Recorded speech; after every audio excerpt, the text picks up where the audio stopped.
banangich ka kwen ka tognat kwen chitken ke number ke numbers kwen ka tognat banu dan ngich na me chwale kel na me rew na me diok de konogor amena lo jogba okay rew na mani diok na me one to kon ke dh to kon ka bakel to kon ka ba row to kon ka ba dek to kon ka ba one bang one man yam gore ba gar ni al gwasme me de kon kula ngaje bala bang de kon gore bang bang gwasme kon gore ne ka tungnat bang titi ke ken kwen tognat to dong de raro de ngai ke mi dong mi jira mi dong go de tok de re ngai ki de kwen de re ngai yen do bra la gar ke kel rew diok wan dh bakal baro badak bangwan enono mi bangwan chi ngai gwas me cause bikene din ngai jala tok mi gor no gor ya bi ngai to tonne bang waga bangwan amena kon moch kam do den gwas me bi ro kula jaga familia ko bi ka kula ngaja gwa gwada me ba to ka de ko ken titi chal ka ke well okay well ka tungnat to kon ka well kel to kon ka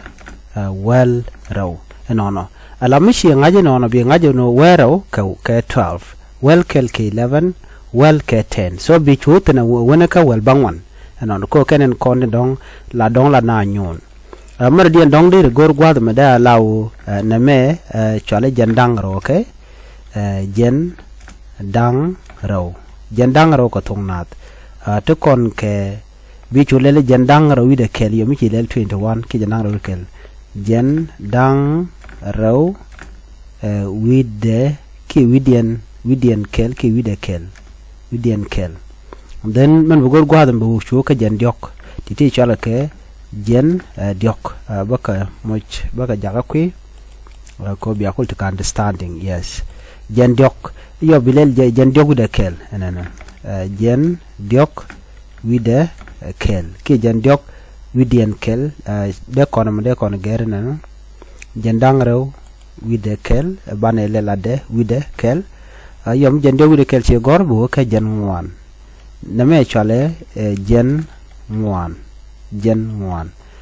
to kon ke jen dh chale jen dh nono den bishuwa wona ka kor na me chale kor ka tognat nono mi jiram dong gorje wi woni am gorje no bi kid bi ngaje no kid la gwar kede be nyok boko mede ka nyoka ye kel bo gwad mo kos bi akole te ka ngach mi gwa ka tin kon ke do bran gwar ka ke ability bak batanen bak reduce amas ka bi akole te ngach okay no gwad me men dong de art lam tot gwad me da la belat gwad me okay bi kona kan kana mene na me chwale kit okay de lele kiss kel no to kon ke kino well mi kon mo gor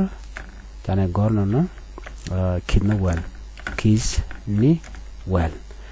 we de kono bakat ko ken to dong de kon ngach sit ke bas door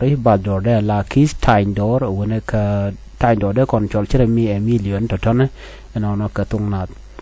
so mu pe kon gwasme de kon no dan ngai ko de mu kwen kon tin kon de la tila kwen tong nuere bu ko dan dil ngaje no ken tiken ka de ka gortin ko ken ko jam do dan to la ko lu yanga je jam ko ne ka gwa so broad chu ka be ka no bana je tok bang e 0 kel rew diok ngwan dh bakel baro badak bangwan gwadame well kel waro wuka well diok well ngwan well dh well bakel well baro well badak well bangwan yo kon ben ka jen dang raw gwadame jandang ro ide kel jandang ro ide ro jandang ro ide jok jandang ro ide ngwan jandang ro ide die jandang ro bakel jandang ro ide barro jandang ro ide badak jandang ro ide bangwan then jandiok nono beteka jandiok ide kel jandiok ide ro jandiok ide jok awaka jangwan jena me la 40 jangwan ide kel jangwan ide ro wo bukon ben ka jandiech ide kel jandiech ide ro wone ka kor na me chale kor la 100 kor me kit chale kiss kel gwadmene kiss na me ke kina wal enono me 1 million de kono chole taindo miteke 0 number kel taindor nono taindor so na me da la jana dan dong de kon ngi jakan ke kwitong nat ko deran dara tok nu dar ko na dara janga tene de shi request no bi gono jin bi practice de te ka kan kwan tong nat an bana nyogo je ka le rodien ke kan yi de den bi atamal